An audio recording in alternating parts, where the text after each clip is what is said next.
Olá, boa noite. Como vai? Vai bem? Tomara que sim.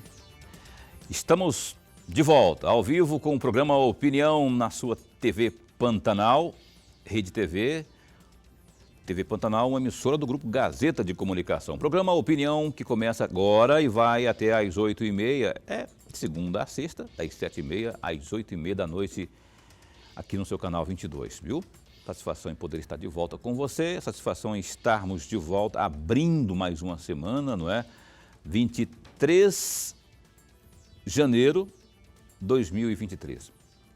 Então, hoje, como você já viu aí, né? O caríssimo, mais uma vez, Coronel Jonildo de Assis, Coronel Assis. Você já viu o Coronel Assis aqui na condição de comandante da Polícia Militar de Mato Grosso, e assim que ele se elegeu, acabou de apurar lá os votos, lá ele já veio aqui também, porque a gente já o chamou, ele já veio aqui, já deu o ar da graça, já agradeceu aos seus votos e fez compromisso aí, reforçou os compromissos de trabalho. Daqui a pouco, no começo de janeiro, já vai assumir lá vaga na Câmara Federal em Brasília. Bom, o Coronel Assis está aqui conosco, o deputado Coronel Assis, e você pode, inclusive, interagir com a gente pelo 9932-2529, 99932-2529, tal como você vê aí no rodapé da sua TV, tá bom?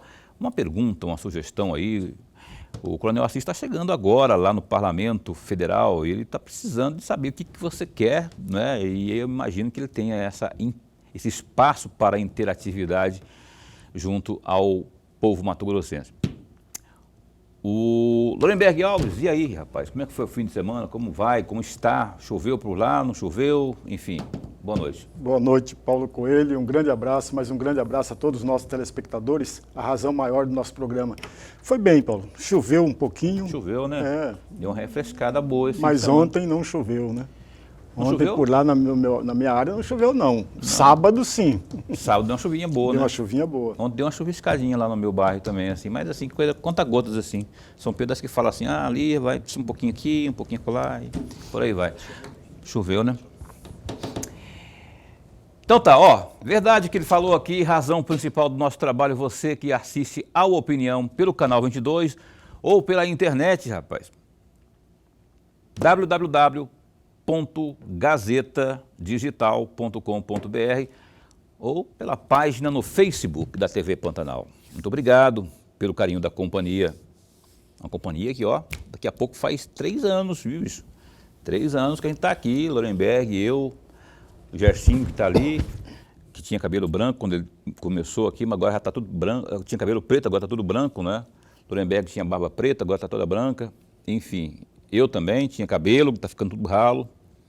Mas obrigado pelo carinho da sua companhia, sempre, a cada noite aqui conosco, viu? Coronel Assis, melhor, deputado Coronel Assis, como vai? Vai bem? Boa noite, bom tê-lo aqui, obrigado por ter aceito o nosso convite mais uma vez. Rapaz, eu vou começar o seguinte, ó.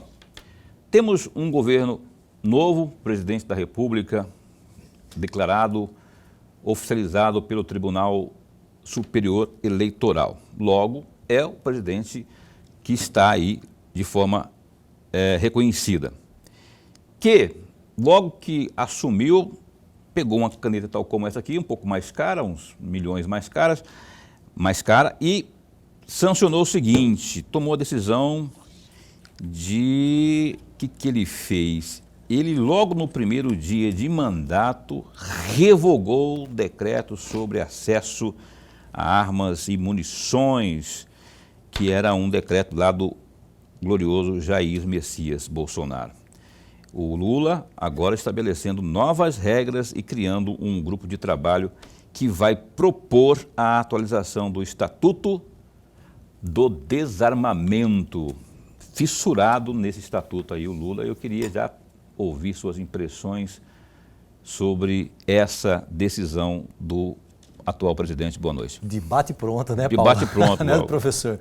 Boa noite a todos. Para mim é uma grande honra poder estar aqui novamente no programa Opinião, né? Como eu disse, Paulo, ele manda a mensagem para mim e falou, cara, o seu convite é uma convocação, seu do professor. Né? E claro, esse motivo de nós estarmos aqui interagindo com a nossa sociedade da Baixada Cuiabana, de todo o estado de Mato Grosso, pela internet, no Brasil todo e até no mundo todo, né, Paulo? Com certeza. E assim, na verdade, com certeza, nós fomos eleitos deputado federal por Mato Grosso, né, e uma das nossas promessas de campanha, dos nossos compromissos de campanha foi justamente, né, tratar e defender o acesso ao armamento, né, o armamento civil. E isso, né, lógico, dentro de um parâmetro legal, né, eu entendo que as pessoas que decidem ter uma arma de fogo e preenchem os requisitos legais para ter essa arma de fogo, né, o Estado não pode ter o direito de restringir isso.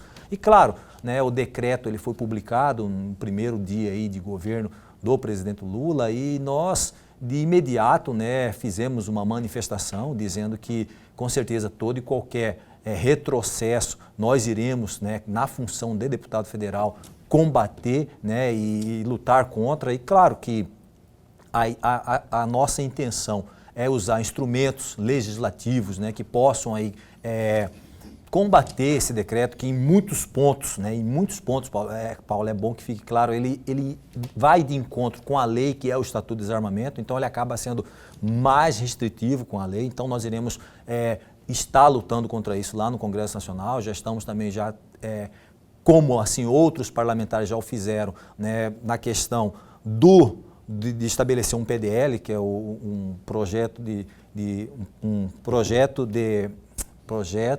decreto legislativo, né, onde nós iremos aí estar combatendo esses pontos que estão de encontro à lei, porque não existe uma hierarquia, né? A lei e aí a lei ordinária e nós iremos combater isso.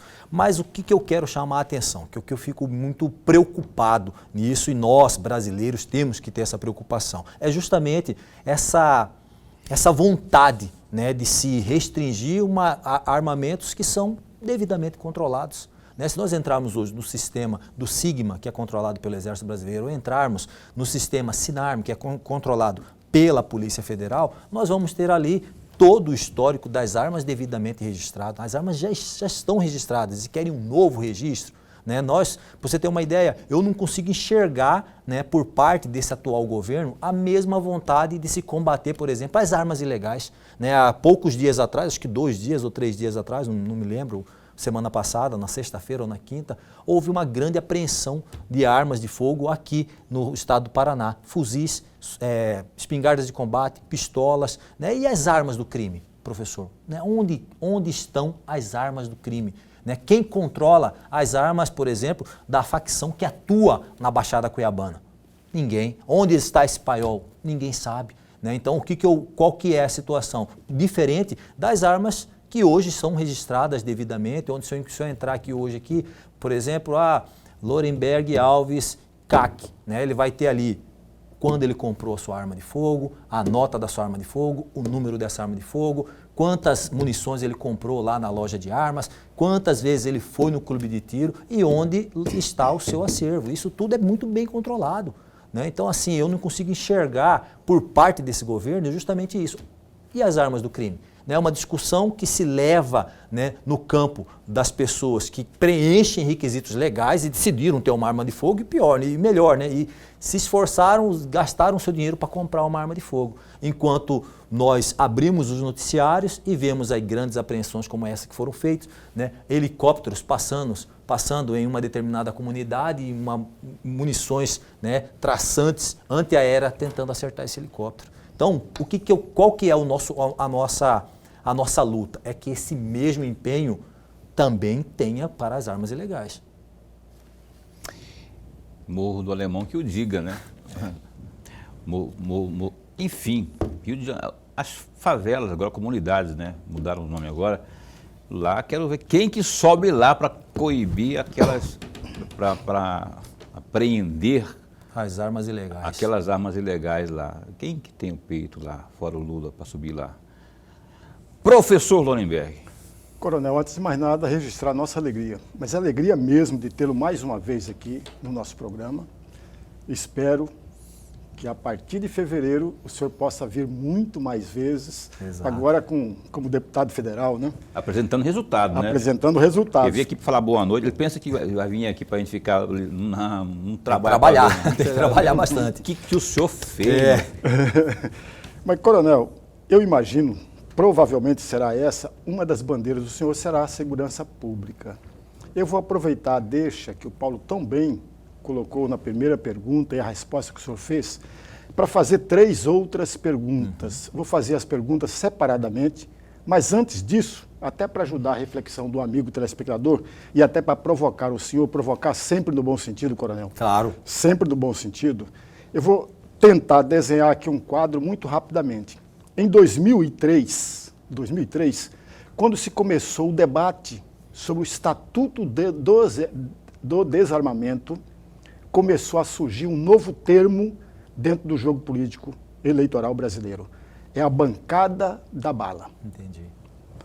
Um dos grandes líderes dessa bancada é exatamente o deputado federal, ou era o deputado federal, Alberto Fraga, do PMDB do Distrito Federal. Coronel da Polícia Militar do Distrito Federal. Isso, exatamente. Ele era um dos grandes líderes dessa bancada.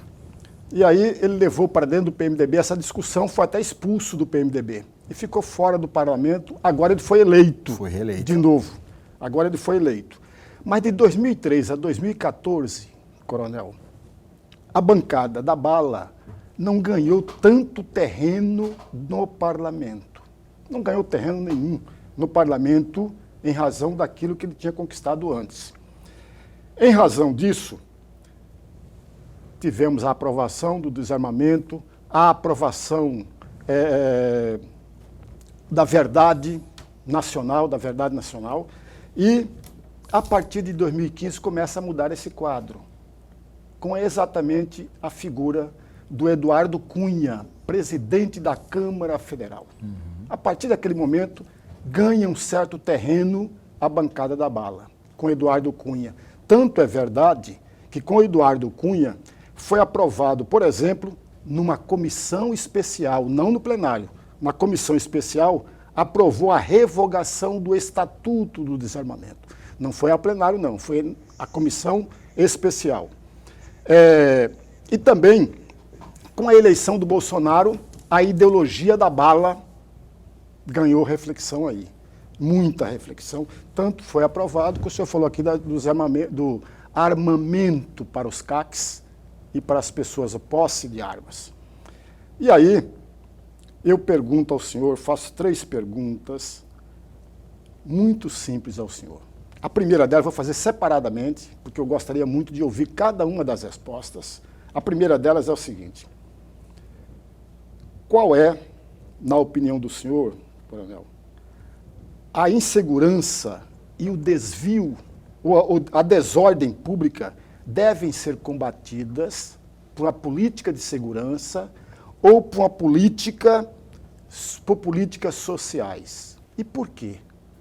Professor, eu entendo que, assim, eu fui policial militar durante 28 anos da minha vida, eu percorri todos os caminhos, né, da carreira, né, começando lá no chão da fábrica, atendendo ocorrência na viatura com o meu soldado, com o meu sargento, com o meu cabo, assinando o boletim de ocorrência, né, abordando pessoas ali, prendendo criminosos, e passei por todas essas fases, né, virando oficial intermediário, superior, fui promovido a coronel, cheguei ao posto máximo da minha instituição, né, comandante-geral da Polícia Militar, e com certeza, eu tenho certeza absoluta que nós temos sim, né, que atuar, né, em ações preventivas. Né? Eu posso citar aqui várias ações preventivas que nós, da Polícia Militar, fizemos aí durante 20 anos, como, por exemplo, o PROERD, que é uma grande ação preventiva, né, onde os nossos policiais eles vão, né, para as escolas e falam, né, do que droga faz mal, né? Ensinam aquelas crianças a dizer não para a droga. Né? Então, essa é uma excelente ação preventiva. Mas, paralelo a isso, com certeza o Estado tem que ter um aparato, né, no sentido de quê? De fazer o combate às drogas. Né? Não tem como nós falarmos que droga é ruim, mas a droga está a todo momento ali e o senhor sabe que as pessoas acabam entrando, né, tentando convencer essas crianças que mesmo ali, às vezes, talvez possam entrar nesse mundo. Então, claro, uma coisa tem que estar aliada à outra, mas, né, qual que é o grande, acredito que a grande coisa que nós temos que lutar nós temos que lutar para melhorarmos isso lá no Congresso Nacional. Eu acho que o Congresso Nacional, né, a Câmara dos Deputados, os nossos senadores vão ter um papel fundamental. É o quê? Leis mais rígidas. Porque hoje, infelizmente, o criminoso, ele perdeu o medo da lei. Porque ele sabe que às vezes para ele ir para a cadeia, né, para ele vai ser condenado, mas não vai cumprir toda aquela pena. Ele tem uma série de benefícios aí durante o seu cumprimento. E às vezes ele comete um crime e ele sabe que ele vai ter progressão, que ele vai ter isso. Ou então, se ele comete um crime, ele vai responder. E se ele tiver um bom advogado, ele vai ali usando as brechas na lei e vai conseguindo aí retardar a sua prisão. Então, eu entendo que nós, né, o Estado brasileiro, ele precisa sim de regras claras e duras para combater o crime, né? E aliado a isso, né, a questão das ações preventivas. Temos aí, né, esse projeto, temos outros projetos de esportes aí que realmente fazem a diferença na vida dessas crianças, porque com certeza a educação, né, a parte social, ela tem um fator primordial para que a gente combata a violência lá na frente. Isso é fato. Preventivo. Preventivo. Eu falo isso porque nós, por exemplo, na criação das escolas militares, nós tínhamos uma escola na Várzea Grande que ela era assediada por criminosos, né, por criminosos dessa facção que atua na Baixada Cuiabana. Né, e todo mundo ali no bairro sabia disso. E quando a escola se instalou, né, e a escola militar se instalou ali, isso mudou a realidade do convívio social do entorno escolar. Né? Então isso é importante, com certeza. Aliado, não tem como desaliar uma coisa da outra. Né? Nós temos que ter leis duras, temos que ter combate sério ao crime e temos que ter, sim, ações sociais e ações preventivas. Mas aí, rapaz, leis duras, né? Leis duras. Como, primeiro, qual vai ser a reação da bancada da bala, o senhor Alberto, né? Alberto Fraga, Coronel Alberto Fraga. Alberto Fraga. E os demais da bancada da bala, qual vai ser a reação de vocês já diante dessa posição número um do Lula, que é essa que eu acabei de ler aí, né? Que o Lula não gosta mesmo dessa questão de armamento e qual que vai ser a reação? E outra coisa, leis mais duras. Como estabelecer, criar e aprovar leis mais duras, tendo um presidente da República que declaradamente já anunciou que é a favor do desencarceramento, não é? Que se faça ali uma não sei se é varredura, que se faça ali uma diminuição, né? Desencarcerar mesmo, a palavra uma política desse sentido.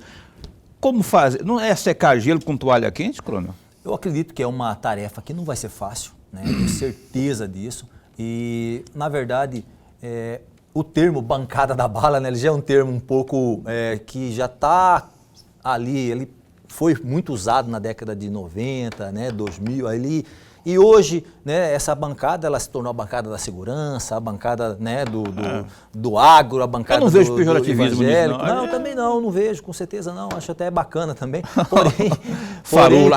Porém, o que eu digo? O que eu falo?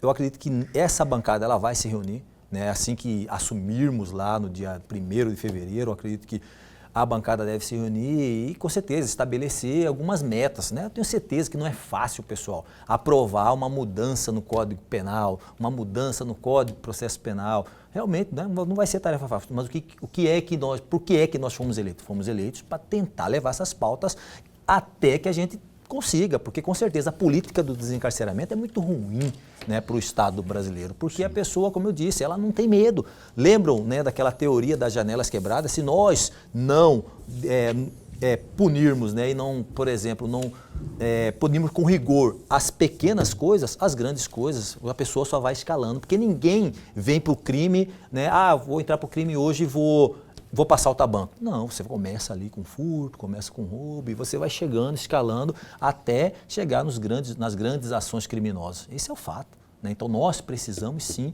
né, estabelecer, né, esse contato e a partir daí verificarmos como é que nós vamos trabalhar, porque como você disse, realmente não vai ser tarefa fácil, porque a agenda do atual governo é diferente, né, dessa agenda. Exatamente.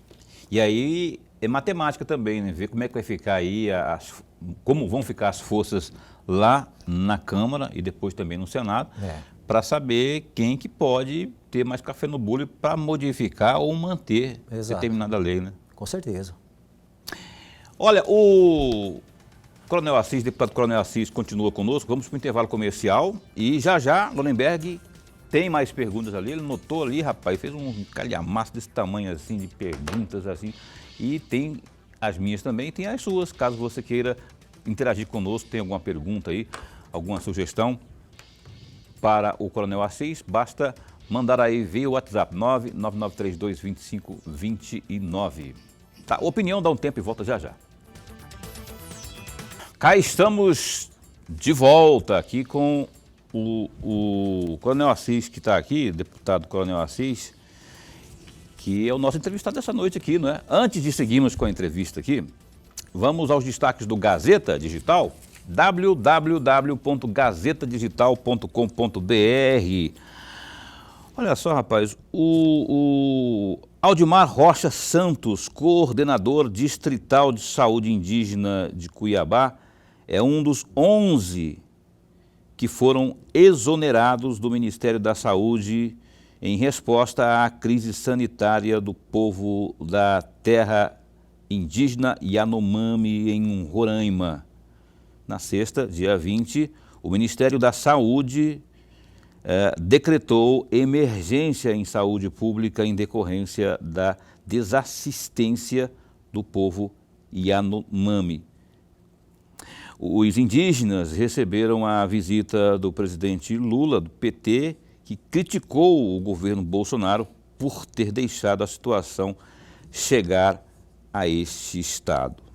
O Ministério da Saúde criou um centro de operações de emergências para coordenar as medidas que serão empregadas. Crianças indígenas morreram em decorrência do impacto das atividades de garimpo ilegal na região. As exonerações dos 11 coordenadores de saúde indígena foram publicadas no Diário Oficial da União e são assinadas pelo ministro da Casa Civil, Rui Costa.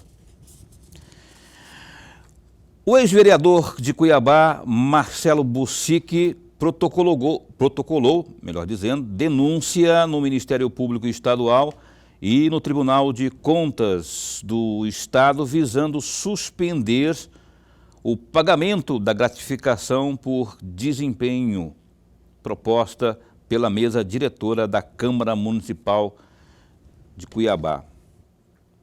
Bem, o texto visa beneficiar os vereadores que realizam atividades nas comissões permanentes do Legislativo Municipal.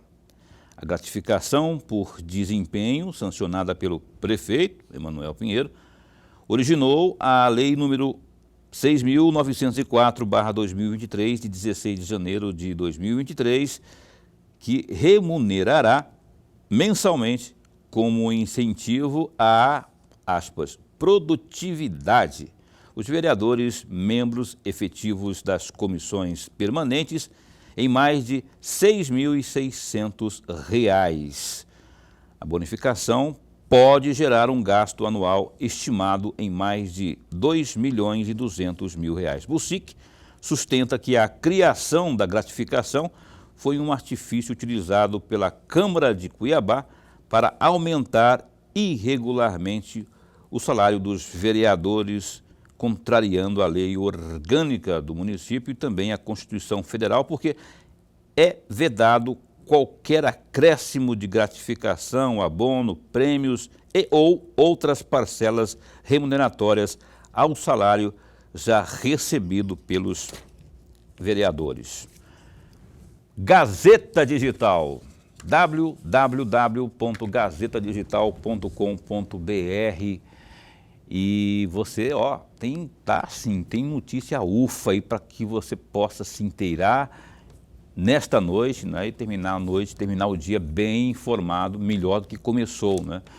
O pessoal está ligadão aí em todos os aspectos, os sentidos, economia, política, polícia, esporte. Rapaz do céu, Lorenberg. O misto perdeu de 4 do Cuiabá. E você aqui... Eu falei 1-1. Falou. O primeiro tempo foi 1-1. Acertou o primeiro tempo. Bicho, rapaz, eu achava que ia ser mas 4-1. Mas enfim, jogo é jogo, né? Jogo é jogado, peixe é pescado. Lorenberg, essa questão do Bucic, o Bucic não pode isso, Arnaldo, o ex-vereador estabelecer esse tipo de ação e tal, enfim. Você acha que ele acertou nesse argumento aí, ou você acha que ele não vai dar em nada isso? Paulo, Marcelo Bucic. Um cidadão comum pode fazer isso, ele agiu exatamente como cidadão comum. Como cidadão, achou que é ilegal, foi lá e recorreu ao Ministério Público, coisa que o Ministério Público já deveria ter feito e não o fez. O Ministério Público seleciona as suas ações.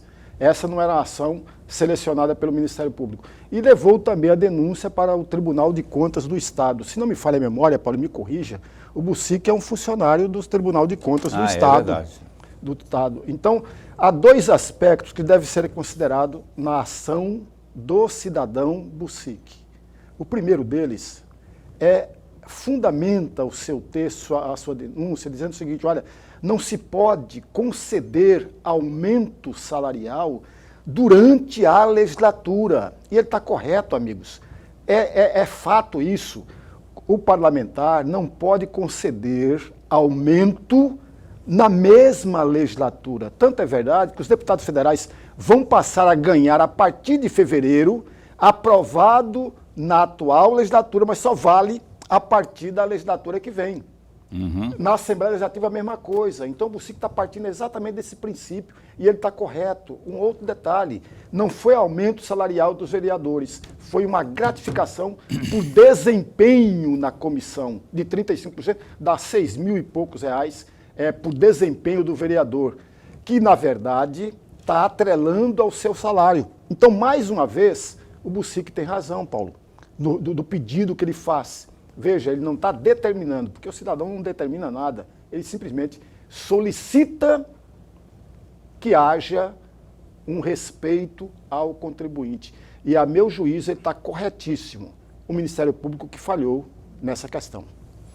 Então eu também solicito que haja um respeito ao contribuinte, ao cidadão cuiabano, no caso aqui dos vereadores, por gratificação, bicho, olha só. Lorenberg, então vamos emendar aqui, então, mais 1 hora para a gente ganhar uma gratificação? 6 mil e poucos a mais, meu amigo. Então, o Dorival não vai gostar dessa história, mas tudo bem. Então, tá aí. No Gazeta Digital tem detalhes dessa notícia aí que a gente leu aqui, lá da Câmara Municipal de Vereadores. O Coronel Assis está aqui, estamos entrevistando o deputado federal Coronel Assis, do União Brasil, que eu vou perguntar agora, Coronel, eu queria que você desse uma opinião aí. Eu li, a minha primeira notícia aqui do Gazeta Digital foi essa questão aí dos indígenas, que o Lula foi lá com sangue nos olhos, apontando o dedo para o Bolsonaro, isso é culpa do Bolsonaro, genocida, não sei o quê, não sei o quê. E aí eu queria que o senhor desse já um pitaco nesse contexto aí. Claro, com certeza. Assim, é lamentável a situação que está acontecendo, né, com essas pessoas, com esses indígenas da nação Yanomami, né? Aliás, lá é uma região de muita dificuldade, a gente sabe, né, conhece aqui a nossa região amazônica. E claro que nesse primeiro momento eu entendo que nós precisamos, né, estancar, né, essa ferida, essa sangria, no sentido de promover a ajuda a essas pessoas, né, que estão passando por essa dificuldade, né, e trabalhar e lutar por isso. Eu acredito que é muito mais salutar, né, nesse primeiro momento, até porque eu acredito que seja muito recente, né, muito prematuro falar que a causa ou a culpa é de A, B, C, D. Isso carece de uma Apuração. Uma apuração, né, mais aprofundada, e não dessa maneira que eu digo que é muito rápido, né, muito prematuro. Então, eu acho que o primeiro momento hoje, eu acho que o governo federal ele precisa se preocupar em cuidar dessas pessoas, né, cuidar desses brasileiros, né, e lembrando também que, claro que a gente entende que a maior parte, né, uma grande parte, né, da nação, das terras da nação Yanomami também estão do lado venezuelano, né? Então é importante a gente ter esse respirar, né, respirar e ter esse primeiro momento de estar tratando as pessoas, né, verificando e depois verificar as causas disso. É muito mais importante. Eu acho que seria uma posição melhor do estadista. Muito bem. Olha, recebi até um print aqui, eu estou tentando aqui, é do BBC News. Desnutrição matou 409 crianças indígenas desde 2008. É uma matéria do João Feller, da BBC News. Isso significa que foi nos governos Lula e Dilma. Então se esse problema ele já acontecia antes, né, Paulo, é importante que também se esclareça, né? Por que só agora, né, isso tomou uma proporção, né, a nível do Brasil todo, né, e com a chancela ali do próprio presidente. Então, é importante que nesse momento eu entendo que nós temos que tentar tratar dessas pessoas. João Fellet, temudo no final, enviado aí da BBC Brasil a Campinápolis, Mato Grosso, e que fez um balanço aí dessa questão aí das crianças. Chegou aqui uma pergunta aqui, antes de passar para você, Lorenberg, deixa eu só achar aqui para já passar para o caríssimo. Boa noite, gostaria de perguntar ao Coronel Assis por que não se ouve e não se vê mais falar em revistas nos presídios de Mato Grosso, mas principalmente em Cuiabá e Vargem Grande. Aqui concentram-se as maiores penitenciárias de Mato Grosso. E por que não se instalam bloqueadores de celulares que se modernizaram as unidades penais de Cuiabá e Várzea Grande? José Ricardo, do Quilombo.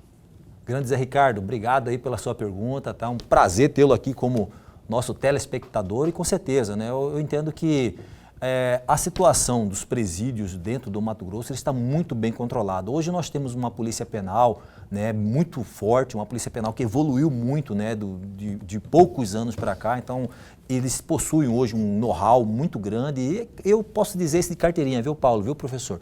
Que na época que eu era capitão no BOPE, toda semana nós íamos para o presídio, toda semana nós tínhamos incidentes. Então hoje as nossas, né, unidades prisionais no estado já estão muito bem controladas e isso vai melhorar cada vez mais, né, com os novos blocos, com as novas penitenciárias que estão sendo construídas, né, pelo governo do estado. Isso vai dar uma nova amplitude de controle e assim, o importante é que isso não ocorra. Agora a questão dos bloqueadores, né?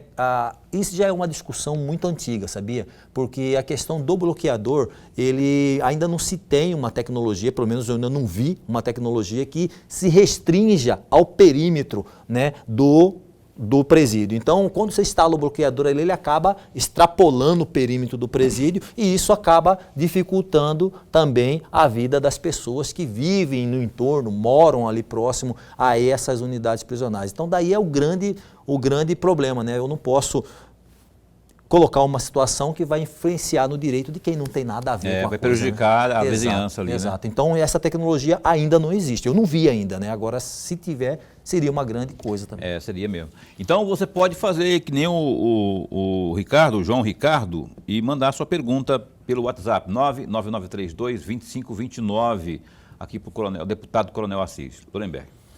Vou só fazer um registro. Na Folha de São Paulo de hoje, está um registro de mortes, subnutrição de crianças indígenas de 2019 até 2022, amigos. Durante o governo Bolsonaro, 500 crianças morreram de subnutrição e malária. Só o registro. Voltando aqui, minhas 3 questões, coronel, que eu havia proposto ao senhor, eu vou juntar as duas, a segunda e a terceira, em uma única questão só.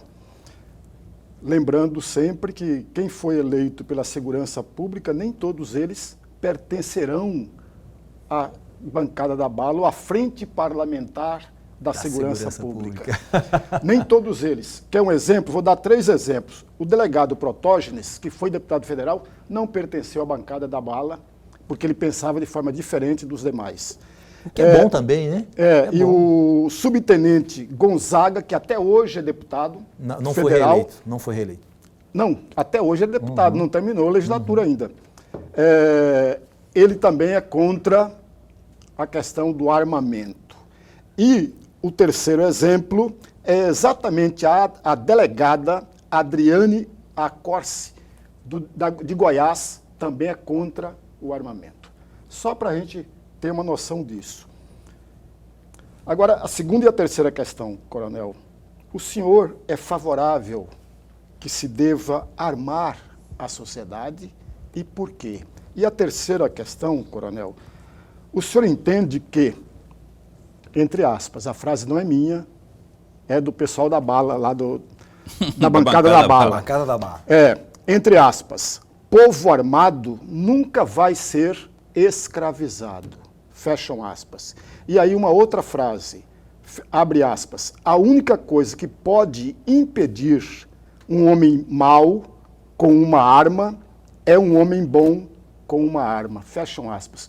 O senhor concorda com isso e por quê? Olha, professor, na verdade, essa questão de armamento civil, como eu disse anteriormente, né, eu sou a favor da pessoa que decidir. A questão de se ter uma arma, ela é uma decisão de cunho pessoal, é segurança pessoal da pessoa. Ela vai decidir se quer ou se não quer. E se ela, no caso, decidir ter uma arma, ela tem que preencher os requisitos legais, passar por todo aquele processo, aquele procedimento para, no caso, no final, adquirir a sua arma de fogo. E assim, eu não consigo eu não consigo entender, né, por que que no Brasil nós ainda temos esse grande tabu com esse tipo de situação. Eu encaro como dessa forma, não sei se é o termo correto, mas para mim é um tabu, né? E nós temos que parar de encarar isso como um tabu, né? Eu lembro que quando eu estava ainda comandante-geral da Polícia Militar, existia uma grande polêmica dizendo que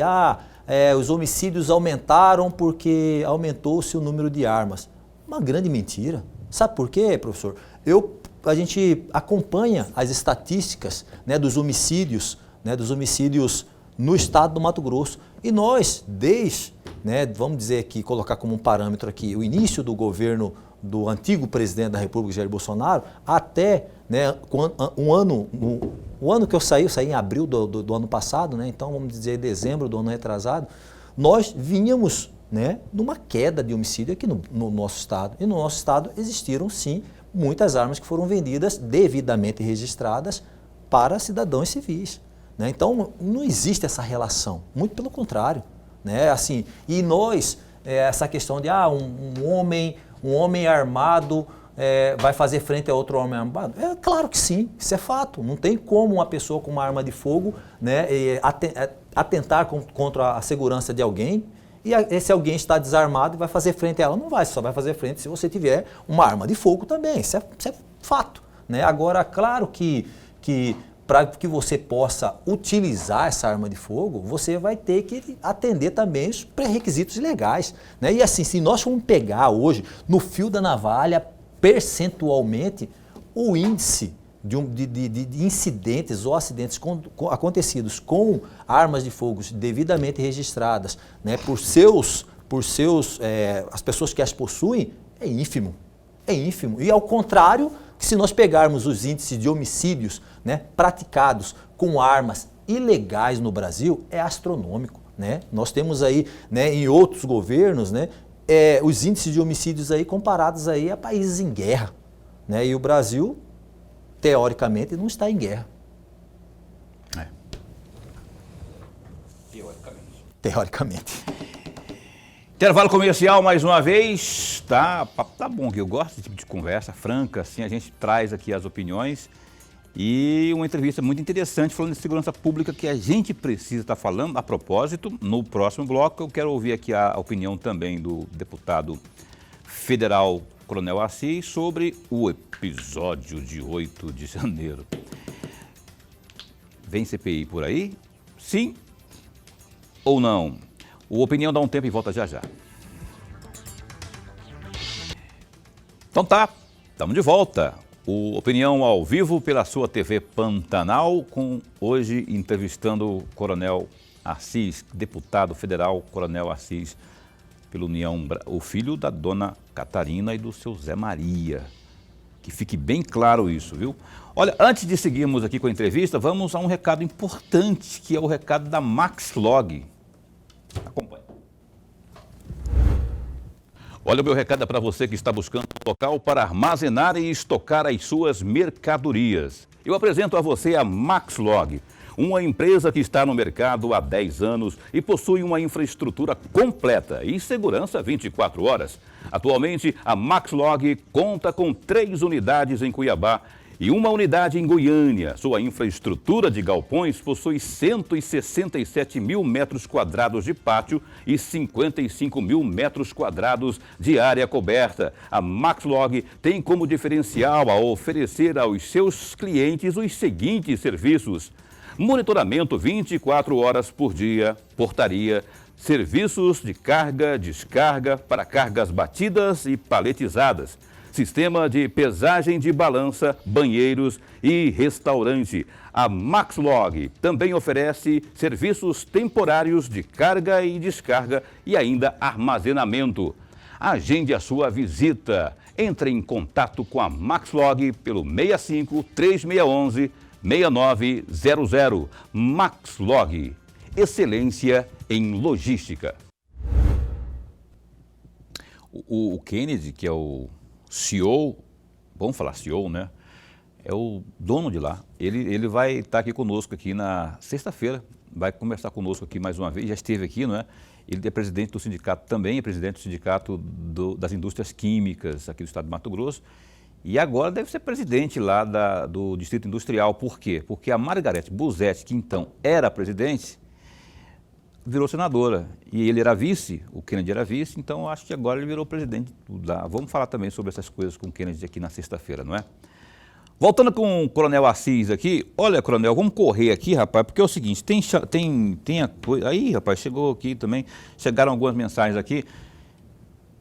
Rapidão, um colega seu de Polícia Militar, hoje é o secretário de Estado de Segurança Pública aqui de Mato Grosso, Coronel Rovelli, com quem eu conversei ontem. Estou no pé dele, estou no coturno dele para ele vir aqui, né? E ele virá aqui na próxima semana. Tem uma discussão, o Lorenberg até lembrava disso um dia, e faz algum sentido, a dúvida pelo menos, né? Um militar na Secretaria de Segurança Pública, na sua avaliação, não pode causar um desarranjo ali com o pessoal da Civil, por exemplo? Eu acredito que não, muito pelo contrário, eu acho que foi uma iniciativa boa, né, do nosso governador Mauro Mendes, né? A segurança pública, ela é uma pasta complexa, né, mas nós já tivemos lá políticos de carreira que tiveram boas contribuições, tivemos também promotores de justiça, delegados de polícia, né, policiais civis, tivemos policiais federais, né, e eu acredito que muito mais do que essa indicação, ela é até uma questão de reconhecimento, né, de uma grande instituição, a maior instituição de segurança pública que está presente nos 141 municípios, né, e nessa era moderna nós não fomos, né, não gerimos a segurança pública do estado do Mato Grosso. Né, foi num passado muito distante que um major da Polícia Militar foi secretário, né, ou um cargo equivalente a esse cargo.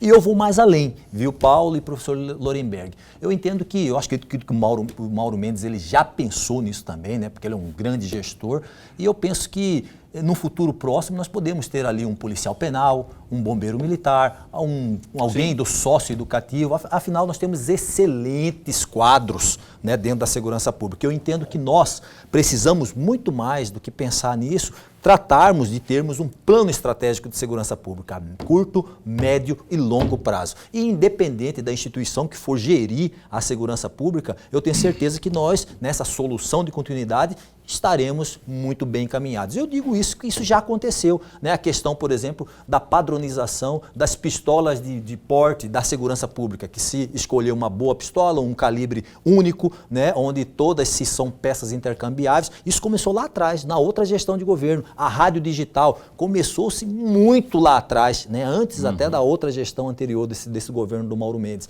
E isso foi dado continuidade e hoje aí nós somos aí com a nossa rádio digital, né, com a padronização das armas de porte. Então, eu acredito que o futuro bem próximo nós teremos esse rodízio entre as instituições, porque eu acho importante também, todas as instituições devem ter a oportunidade de gerir segurança pública, para entender que realmente não é tarefa fácil. Eu falo isso porque eu fui secretário adjunto de Segurança Pública e fui gestor da instituição Polícia Militar.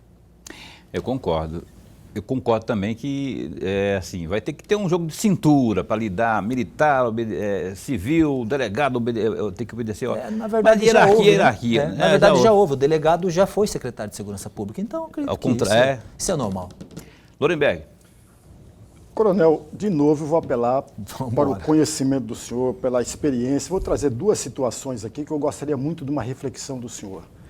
No dia 9 de dezembro de 1992, a estudante de fisioterapia Cristiane Augusta de Moraes Correia foi estuprada e assassinada.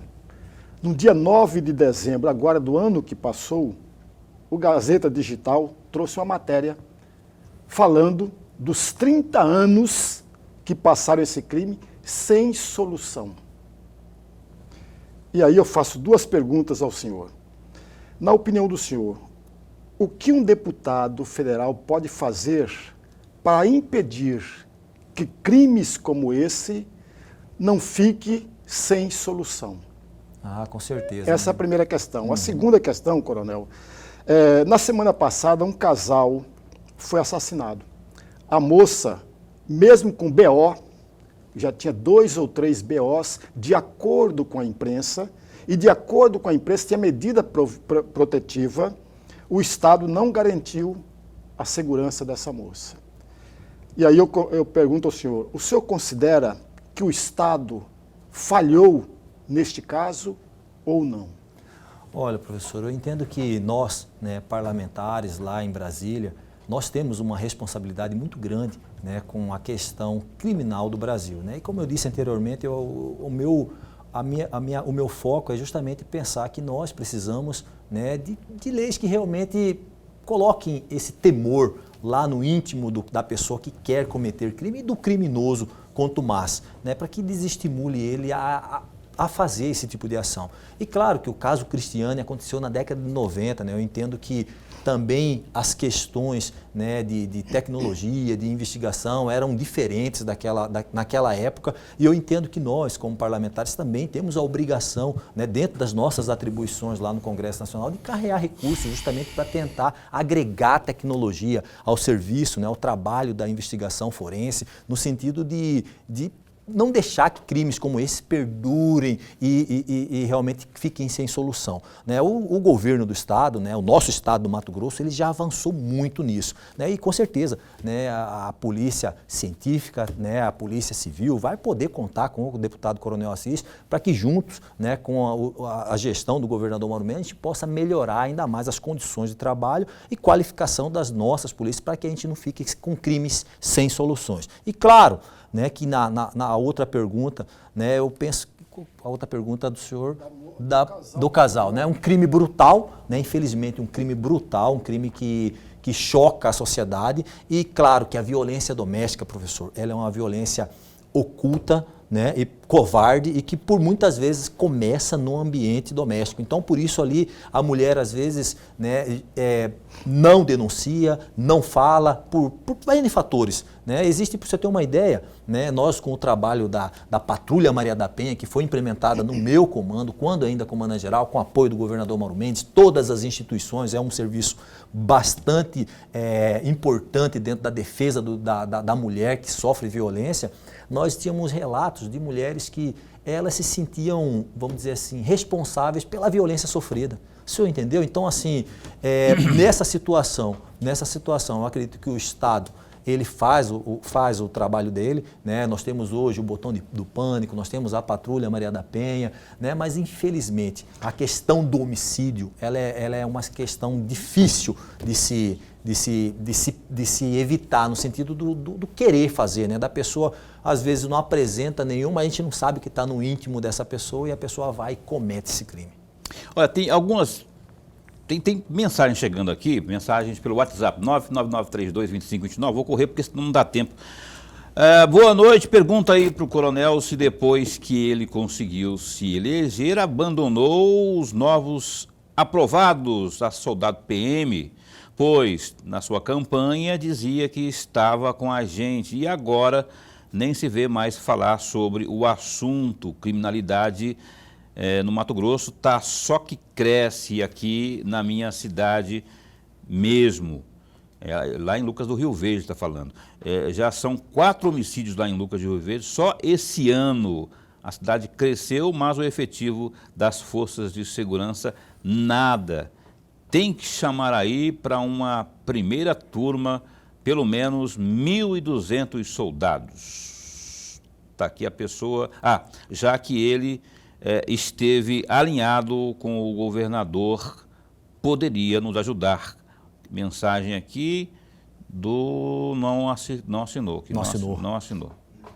Na verdade, Paulo, eu fui uma das pessoas que mais lutou para que a gente pudesse fazer esse concurso público, né? Então, lógico que existe todo um estudo feito pela equipe técnica governamental, né? E o concurso ele já está em vias de ser convocado, né? E nós estaremos levando também essa demanda, né, ao governador Mauro Mendes, no sentido de fazer essa convocação. Mas, volto a dizer, existe um planejamento que foi aí já pré-estabelecido lá atrás, né? Eu acredito que ele deva seguir esse planejamento, mesmo porque nós não temos nem condições de formar, acredito, né, eu falo isso quando eu era comandante-geral, não temos condições de formar 1.200 soldados hoje, né, no curso de formação nas nossas academias. Rapidão agora, gostaria de saber do coronel Assis a respeito do porte de arma dos militares inativos. Como será?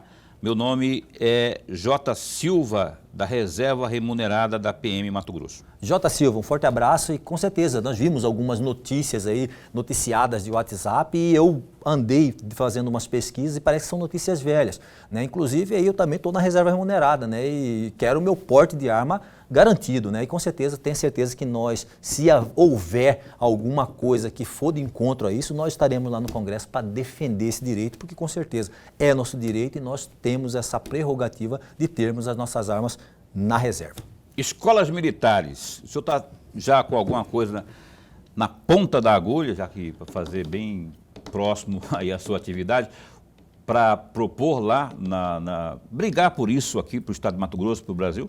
O estado do Mato Grosso ele tem um modelo próprio, né, que é nosso aqui do estado do Mato Grosso, que são as escolas Tiradentes, as escolas Dom Pedro, e com certeza são boas práticas que nós queremos apresentar, né, aos outros parlamentares no sentido de podermos aí potencializar, melhorar a qualidade do ensino das nossas escolas militares e também lutar pelo ensino, né, de toda a rede pública, que eu acredito que é importante, né? E a gente está vendo que no Mato Grosso está melhorando, né? Nós temos um empenho muito bom do governo do estado no sentido de capacitação, no sentido de proporcionar aí melhores condições aos nossos professores, melhores materiais didáticos, né? E conte com o Coronel Assis, nós também estaremos trabalhando e lutando pela educação mato-grossense, que eu entendo que é como você disse, é um conjunto, né? Se nós tivermos uma educação de qualidade, nós teremos pessoas esclarecidas, pessoas que pensam no crescimento do Mato Grosso, no crescimento do Brasil e vão evoluir e atingir voos aí cada vez mais altos.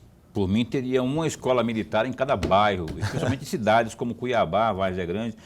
Eu queria que o senhor falasse, para encerrar aqui, sobre esse episódio do dia 8, não é? Muita polêmica e a gente repudia aquilo que houve, aquela baderna, enfim, de causar repulsa o que houve. Aí agora se procura responsabilizar A ou B. Quais são as suas impressões e qual é a sua impressão também, já em cima disso, da posição do presidente Lula de rechaçar CPI para apurar o caso?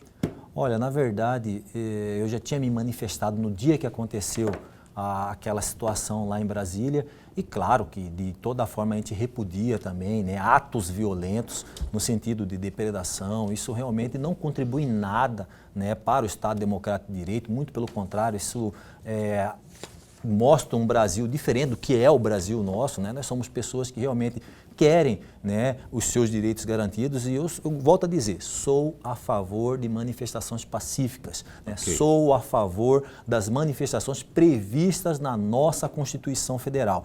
Com certeza estarei no Congresso, né, a partir do dia 1º de fevereiro, estaremos, né, cobrando, né, que a casa, né, a nossa casa lá, a Câmara Federal, né, acompanhe essas situações, porque eu penso que nós não podemos de maneira alguma, né, deixar de garantir os direitos do brasileiro. E eu vou mais além, viu Paulo? Eu penso que nós devemos, incontinente, individualizar as ações. Eu não posso pegar todo mundo e jogar dentro do mesmo balaio. Vamos separar quem quebrou de quem fez outra coisa, porque eu não tenho como eu dizer que todo mundo fez isso. É impossível. Né? Tiveram pessoas que não fizeram nada. Individualizar. Individualizar, acho que essa é a palavra de ordem. Vamos individualizar as ações. Coronel, a justiça é assim. Eu queria, né, mas não tem como prosseguir. Na verdade, a gente tem que encerrar aqui. Muito obrigado por ter vindo. Assumindo lá, aqui, como disse Lorenberg, a gente espera o senhor por aqui por muitas outras vezes para a gente explanar mais o seu mandato. Obrigado por ter vindo. Obrigado Paulo, obrigado professor Lorenberg mais uma vez, né, e com certeza me coloco à disposição e claro que nós vamos ter que organizar, viu, porque as minhas passagens eram para segunda-feira, mas na segunda-feira que você chamar, eu vou ter que vir, né? Eu vou ter que ir na terça madrugada, viu pessoal, por causa do Paulo. Abraço, Vinícius Bruno, também jornalista. Lorenberg, até amanhã. Com o Aloysio Leite, secretário de Cultura, Esporte e Lazer, aqui ao vivo. Um abraço para minha mãe, meu pai. Dona Catarina. Tá com medo de andar de avião, tá? Um abraço aí, Sargento Ezequiel, que está nos acompanhando também aí, todos os amigos aí da Segurança Pública. Forte abraço. Tchau.